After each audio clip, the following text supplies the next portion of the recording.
Hi everyone and welcome to another video of Race to the White House Election Forecast 2024.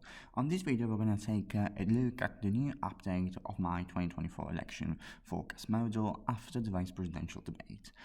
So from really the last update on the model, really nothing changed, or really few things have changed. There was the presidential debate on September the 10th and the vice presidential debate on October the 1st.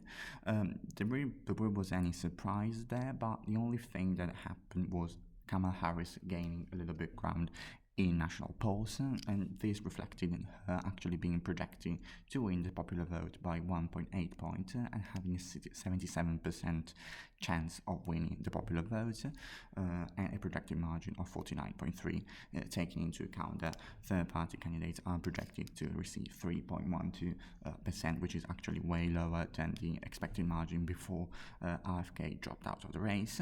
But of course, this really didn't change the state of the race by that much. Remember that in the September update she was projected to win by 1.2 points, so really didn't just half a point of difference coming from polls for her, coming from national polls.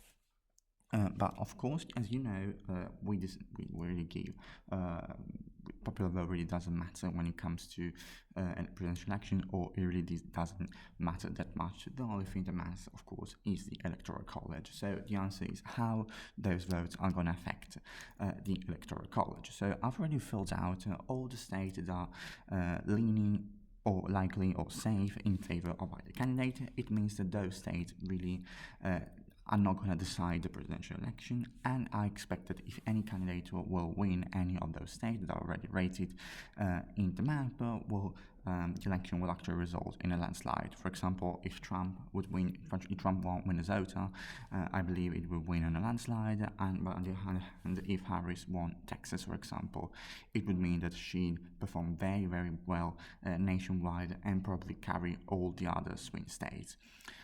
So, of course, there are those 7 swing states, Wisconsin, Michigan, Pennsylvania, North Carolina, Georgia, Arizona, and Nevada, that are the most likely to decide the outcome of the election.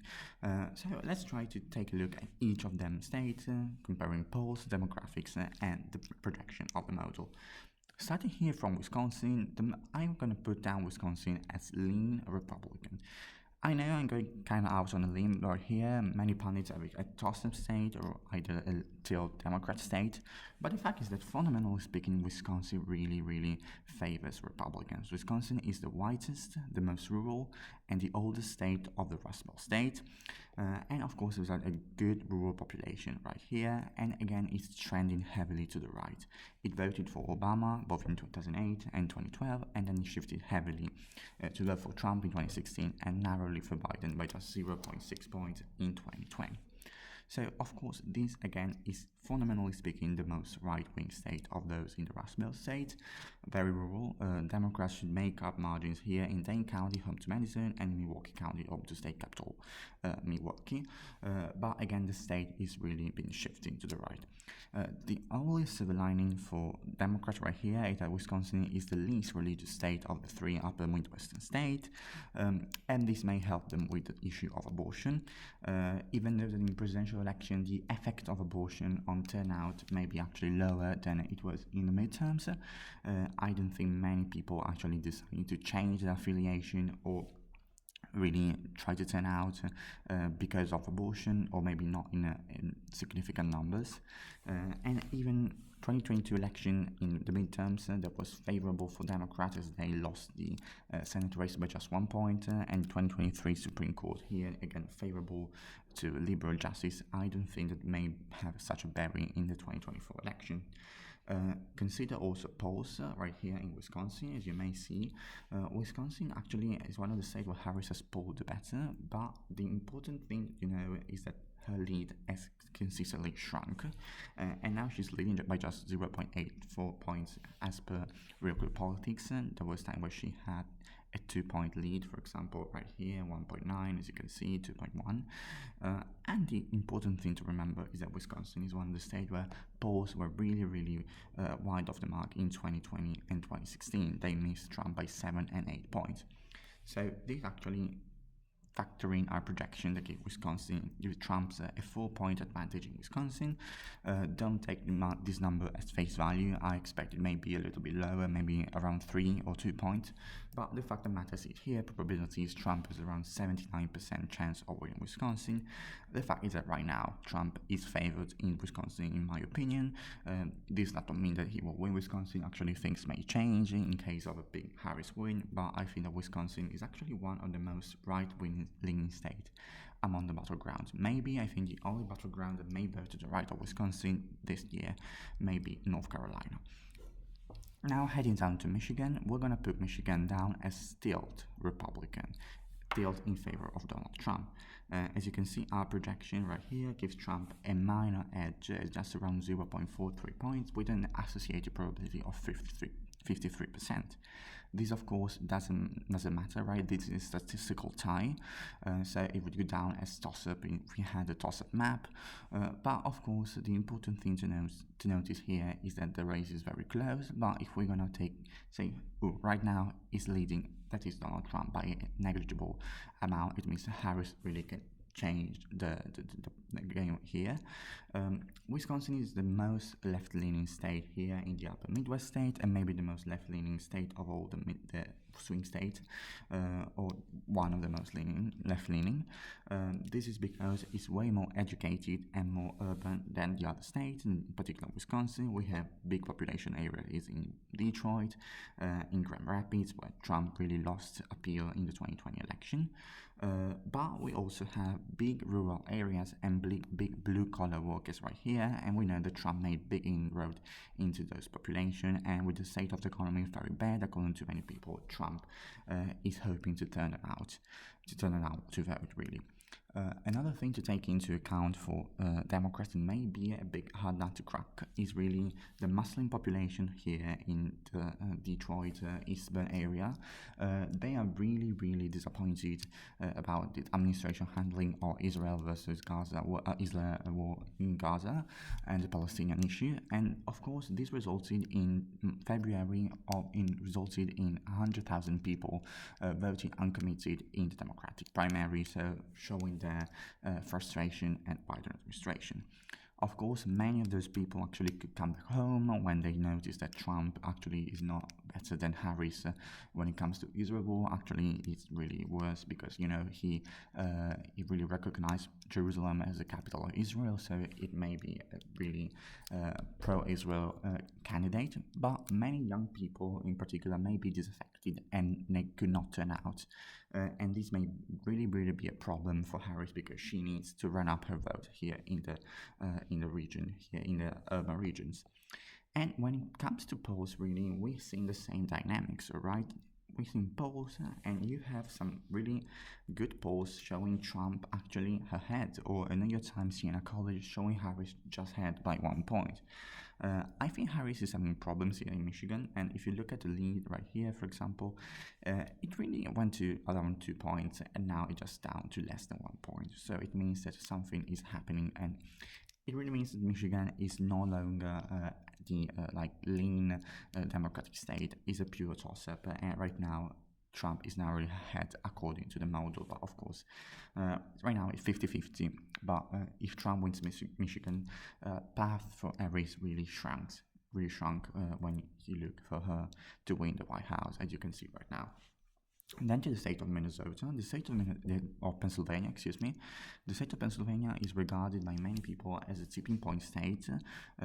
Many people think that whoever wins Pennsylvania will win the White House.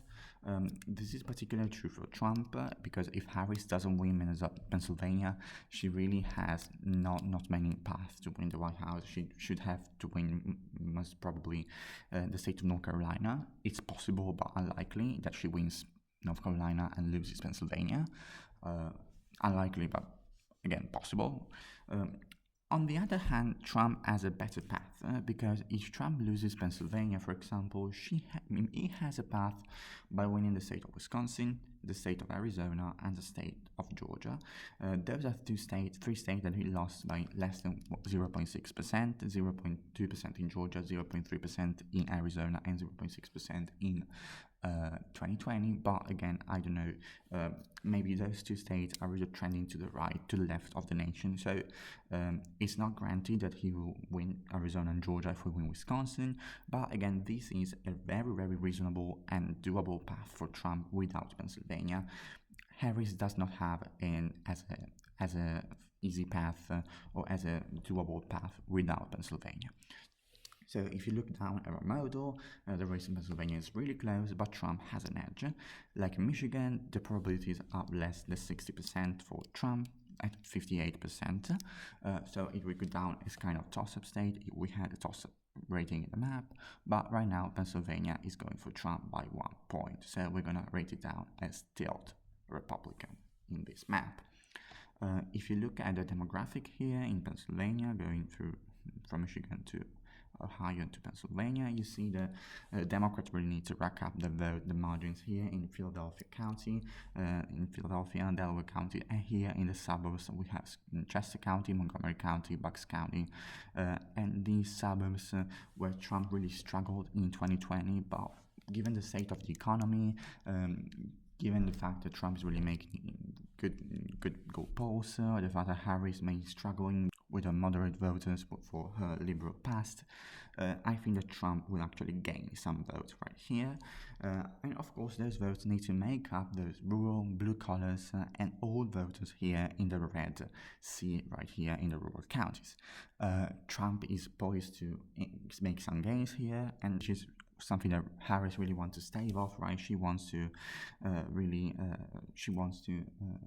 make it difficult for Trump to increase his margins right here, and maybe with some economic populism, with some Tim Walz on the ticket, she really hopes to gain some margins here in rural counties. But again, I think that right now, if you look at even polls, Trump is making big inroads with many demographics, even with diverse populations. And if you look at Pennsylvania, we have a race that is tied. So again, if you look at a few weeks ago, actually, there was time where Harris had a 1 point lead. So in latest weeks, this lead has shrunk. Notice that Pennsylvania polls were actually not as bad as in Wisconsin and Michigan in 2020 and 2016. They really were kind of accurate. They really missed Trump's support by around 3 points. And in 2020, we were actually pretty accurate, in particular with politics. But if you look at now, you see that Trump is actually projected to have the upper hand in Pennsylvania. But again, anything may change from now to the state of the race, and those tilt ratings means that actually the state of the race in the state is really tight. So for what concerns the state of North Carolina, as Harris came to the fore and really take over Biden on top of the ticket, Democrats have been hopeful to actually possibly take the state of North Carolina. I'm skeptical, and I'm going to put North Carolina as lean Republican, and this is going to give Trump the electoral votes needed to get over the 270 number. As you can see, this is a doable path for Trump, winning the Rust Belt state and winning North Carolina. If you look at the model, the state of North Carolina, the race is really close again, but not as close in the other state, as we project Trump winning by 2.40 points with an associated probability of 70%. If Harris does particularly well with urban voters and diverse really minority voters right here, if you go in North Carolina, right here in the tech triangle, here in Raleigh, Charlotte, Chapel Hill, and if she really turns out black vote in rural communities, she may have a chance of getting North Carolina, even doing better in the suburbs. But I think that the demographic of North Carolina makes it more difficult for her to carry the state than Georgia, for example. North Carolina is more black and is even older than Georgia. So basically speaking, I would expect that if she really doesn't appeal to a certain group, for example, a specific group really does extraordinarily well with the rural voters in North Carolina, or the, again, urban voters specifically in the text triangle, So, barring specific changes and specific dynamics, I expect North Carolina to vote to the right of Georgia. So, this means that North Carolina is going down as safe and lean Republican. If you look at polls, really North Carolina seemed to have a closer race, with Trump just as 0.6 leads, but again, polls underestimated Trump's support in the state, both in 2016 and in 2020. So now here in the Sunbelt state, we're going to take a look from Georgia. In the last update, Georgia was really a tilt Democratic state. Things have changed, and now we're going to put Georgia as tilt Republican. This was mainly due to new polls coming for Trump. Polls that was really good in Georgia, both in 2016 and 2020. And now we have Trump at 1.5 with some good polls for him coming. And as you can see here, just a few weeks ago, the race was tied in September, with Harris just a little bit leading. Now Trump is leading by around 1.5 points. So this really moves the needle in Georgia. But again, the race in Georgia will be really close. We give Trump just 52% chance of winning. So this is really negligible. I think that the important thing to notice about Georgia, it is really shifting to the left. All right, Georgia has a big shift into the right, with a big Atlanta region, big diverse population and young population. So again, it will come down to whether Trump will make enough. We have enough appeal in the suburbs in Atlanta, and if Harris can turn out votes here in the state in the cities and even in the rural areas. The important thing is Georgia is really educated, and that many white people are educated. All right. This was the Republican establishment a few years ago. White, educated people, upscale people voting Republicans, and so this is the demographics into which Democrats have been making inroads in the last few years. So I expect the state to keep changing and to keep trending to the right for its very demographic makeup. So really, again, will Trump may turn out many votes here in the rural counties, or will Harris turn out much more votes here in the Atlanta region? This is the question that we're gonna ask each other. We're gonna ask ourselves. But really, I think that the state will be really close, and possibly closer than the Rust Belt states. So now going down to the state of Arizona. The state of Arizona is really, again, really closely in dynamics to the state of Georgia, but not for the same reason. For example, Arizona is a little bit less diverse because Latino population is not as big as black population in Georgia, but it's a little bit more urban, with really more than half of the votes coming from Maricopa County, home to Phoenix. Arizona again has been really trending to the right, to the left of the nation, with many urban and educated white people voting, trending to the left and switching from Republicans to Democrats. Again, Trump needs to make up votes here in the rural counties. I think that now is a little bit favored here for two reasons. First, again, because the national trend is favoring Trump, of course. And also, of course, many suburbs voters actually turn really off by the state of the economy. Many voters who voted for Biden may actually vote for Trump, as looking back to his administration. This is, of course, one reason: the state of the economy, the issue of immigration, and of course, Trump's inroads into Latino population right here. For what I was talking about, the difference between Arizona and Georgia, I think that, of course, Latino population favor Democrat, but as you know, not by those margins, not by margins even comparable to how the black population backs the Democratic candidate. For what concerns black people, we're talking about 85-90% of people voting for the Democratic candidate. This really narrows down to around 75% in past elections for Latinos to back Trump, and in this election, the gap seems to be narrowing. If you look again at polls, you see that again polls have been favoring Trump in Arizona in the latest months, with Trump gaining ground at around 1.4 points, and Arizona is another state where the polls were really good in both 2020 and 2016. So for this reason, if you look at the model, we give Arizona a 1.14 advantage for Trump with an associated probability of less than 60%. So again, this would be really tossed up. It means that Harris has a chance turning out big votes in Maricopa County, really try to steam.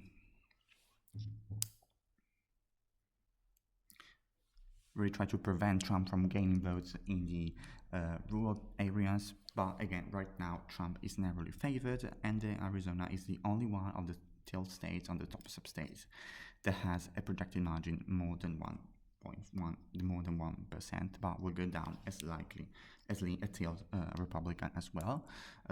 The state of Nevada will go down then as tilt Democrats, the only state that will go down as tilt Democrats of the 7 battlegrounds. Again, if you may think that actually Nevada is one of the most right-leaning states, and that's why I think that again the race is very close. If you look again here at the margin, the projected margins, Nevada is actually the state with the closest margin, 0.13%, with a 51 probability associated for Harris. It means that it may be that right now in this projection is the most left-leaning state, but things may really well change in the next projection. She may actually get to vote to the right, for example, of Michigan, of Georgia, and maybe of Arizona, even though that's unlikely, but still possible. Of course, Trump has made big inroads into the Latino population, but Nevada still has a home to many blue-collar workers. There may be appeal to Harris' economic populism, in particular in the hospitality region. Again, the big math will come down to whether Harris will offset all those Trump votes here in Las Vegas County, in Clark County, of course, and here in Washoe County, which has been decisive in every election in modern era. The one who wins Washoe County actually wins the state of Nevada. The big change here from Harris actually came because of some good polls for her here in Nevada. She's been polling really, really good. Nevada is maybe historically speaking, the most left-leaning state of those southern states, and she got really some good polls right here, and polls have been particularly good in Nevada in both 2020 and 2016. So for the sake of this video, Nevada will go down as tilt Democrat. Though again, if you take Wisconsin out and maybe North Carolina, where partisan leaning is a little bit more significant in favor of Trump, those are the 5 states as really, really toss-up and may go down as toss-up in a toss-up map. So that means that really the presidential election is really hinging on a wire, and so really any change could actually change the state of the race right here. So stay tuned, and if you want to know more about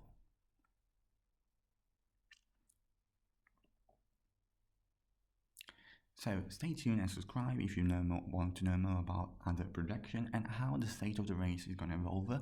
I'm going to update my model more frequently in the next month as election day looms, as election day closes in, and again we're going to see how different paths and different scenario may help either candidate win the race to the White House. So see you next time on Race to the White House Election Forecast 2024.